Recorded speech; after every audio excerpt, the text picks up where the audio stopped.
Մենք հոգնել ենք թույլերից, որոնք տարիներ շարունակ սպառում են մեր երկրի ռեսուրսները, մեր ապագան, մեր հույսերը։ Մենք հոգնել ենք հանձնվելուց, ամոթից, փախուստից։ Ուժեղ Հայաստանը գալիս է ասելու. մենք ուժեղ ենք եւ վերջ։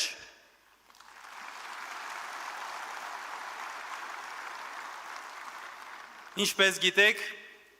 երեք տեղի ունեցավ մեր կուսակցության համագումարը, բայց մեր պայքարը սկսվեց եկեղեցու եւ ազգային արժեքների պաշտպանության համար։ Այն միասնությունը շատերին սկսեց վախեցնել, իսկ մեր հայրենակիցներին միավորեց արդարության համար, այն արդարության համար, որի համար պայքարում է Սամվել Կարապետյանը։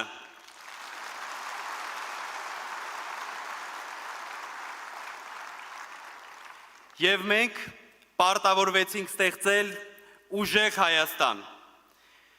Համագումարն ընտրեց նոր նախագահին եւ խորհուրդը։ Սամվել Կարապետյանը միաձայն ընտրվեց կուսակցության նախագահ։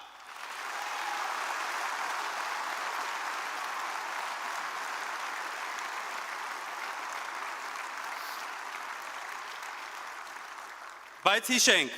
մեր ձևով շարժումը շարունակելու է իր գործունեությունը, կուսակցությանը զուգահեռ, որովհետև մեր նպատակը միայն քաղաքական գործընթացը չէ, այլ մեր հավատի, արժանիքների և պետական արժանապատվության պաշտպանությունն է։ Մենք ստեղծում ենք այնպիսի Հայաստան, որտեղ երիտասարդները չեն փախչի, այլ կմնան և կկառուցեն, որտեղ ընտանիքները կապրեն արժանապատիվ, որտեղ գյուղերը կվերակենդանանան, որտեղ գործարանները կվերաբացվեն, որտեղ աշխատանքն ու արժանապատվությունը կրկին կլինեն բարձրագույն արժեք։ Սա է ուժեղ Հայաստանը։